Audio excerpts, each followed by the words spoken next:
which I won't go into, but it was a devastating time for me. It was a time of hopelessness and just not wanting to live anymore. I wasn't going to kill myself, but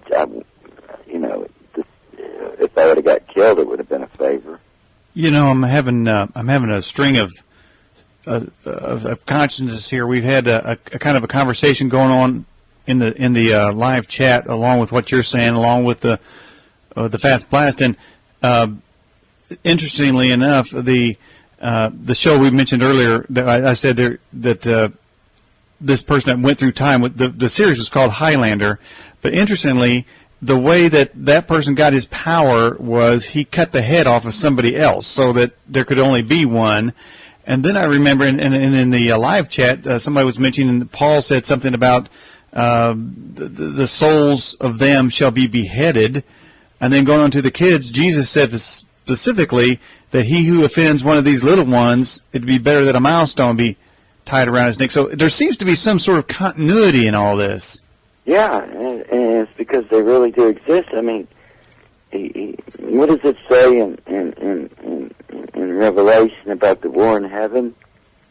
Michael fought against the dragon, and the dragon fought against Michael, and there was no room found for him, and he was cast down to the earth in a lightning bolt. Mm-hmm. It's a serpent. It's a reptilian. It's exactly what it is. It's a demon. Well, I keep emphasizing that. I don't want people to lose sight that these are demons. Mm. We have a question. Can you tell us any more about the clones that you saw? Yeah, that's a whole other story. I got about a 30 or 40-minute story I could tell. It was and I have to tell it, the whole story, in other words, to get it across, and I know we don't have enough time, but I'd like to come on your show again and talk specifically about that deal. Okay, it's not a problem there. Put that down. It was another base that I was at in California that we haven't been able to touch on, and I can do a whole segment just about that particular base. That was worse than Area 51. Mm-hmm. Wow. Hey, there was an earlier question, too, I missed over. The Bible talks about I don't know if it's a planet or what. It says that there's going to be something called wormwood heading toward the Earth. Is wormwood, to your knowledge, could that be a alien ship? No, it's going to be. Let me tell you what. I really don't know. That's speculation to say that it's an alien ship or whatever. But I do know this, that when Einstein died, he died with the formula on how to detonate cobalt in a nuclear weapon.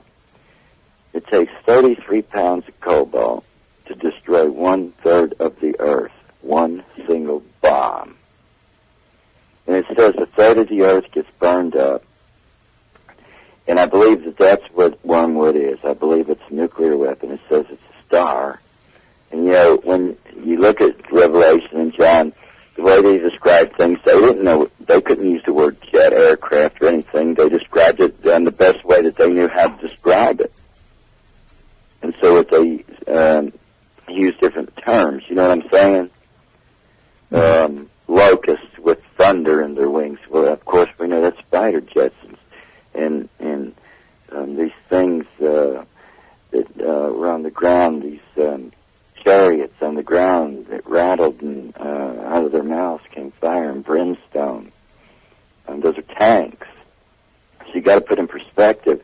And so wormwood, being a star that came from the sky and made 1/3, check it out, 1/3 of the Earth's water's bitter, it burned up 1/3 of the land, and 1/3 of, the animals, and 1/3 of the sea. And it's funny how cobalt is the only weapon known to man, and I don't know if they have a mathematical equation to explode that bomb, but cobalt is I heard that 33 pounds of it used as a booster is what they call it, and the only thing I can figure is maybe a hydrogen using a fission bomb to create a fusion bomb to create the heat to separate and split the atoms from cobalt or fuse them.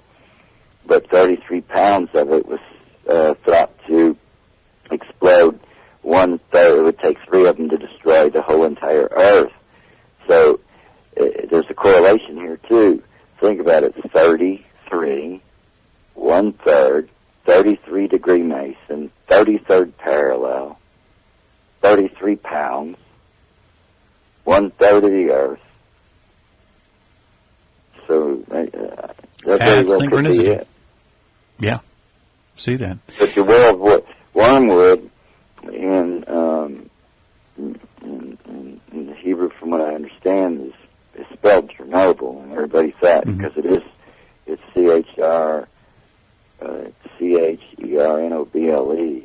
Chernoble, Chernobyl, and I guess everybody thought at that time that that's what it was. But here's another thing. I didn't know until Ben made it clear to me that God speaks twice because man perceives not in the first time. Mm-hmm. So, and then you see first for the Jew, for then for the Gentile. And I think that when you see, whatever you see happen to Jerusalem is going to happen here. You know, whatever happens in Israel. And I have a strong feeling that this year that Iran or Syria will nuke the Gaza Strip.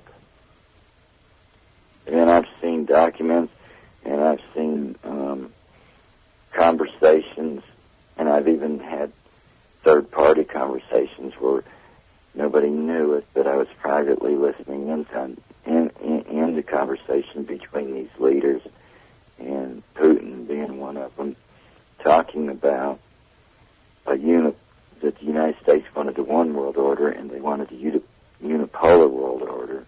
But the United States and Russia are buddies, and behind closed doors, they're just enemies on the surface.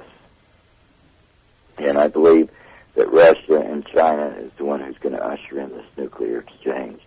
And Jeffrey Nyquist said in his book, I believe, Origins of the Fourth World War, but he also verbally said it, that Colonel Unoff said that the day that the wall fell down, that the president of Russia at the time said that the nuclear war with the United States was still on as the wall was falling. He said now, and then he also said that if you ever have a terrorist attack on your soil, don't believe that it was the Arabs, because it wasn't, it was us. And that there was 3,000 nuclear weapons buried during the Cold War in the ground here in the United States, and there was approximately 10,000 KGB agents, from what I understand, that have had citizenship here, that have the launch codes for them. They can do them all at once, or some of them, and they have never accounted for those. And I know that we did ours over there, but I think we, if I'm not mistaken, we accounted for where ours were. But they never accounted for those 3,000 weapons because, you know, Jeffrey Nyquist had some real good insight on that. I mean, you know, his thinking was, you know, they can look back and say, oh, well, here's the poor Russians. You know, we didn't have the money, and we couldn't guard our nuclear weapons. And what they've done is they've sold them to rogue states. And you don't take Iran and people like that. They're not building a nuclear weapon. They already have it. They didn't have to build it. The Russians sold it to them. Okay. You don't, you know, like North Korea and them. You don't talk cocky like that to a superpower unless you really have it. And a superpower would have done retaliated, and we would have done something about it had we not deeply known down in our heart that they didn't have it. Okay. Hey, we have this question from the Fast Blast. Is it true aliens are helping build space stations for the elite so they can be up there watching it when it all comes down here? I believe they are.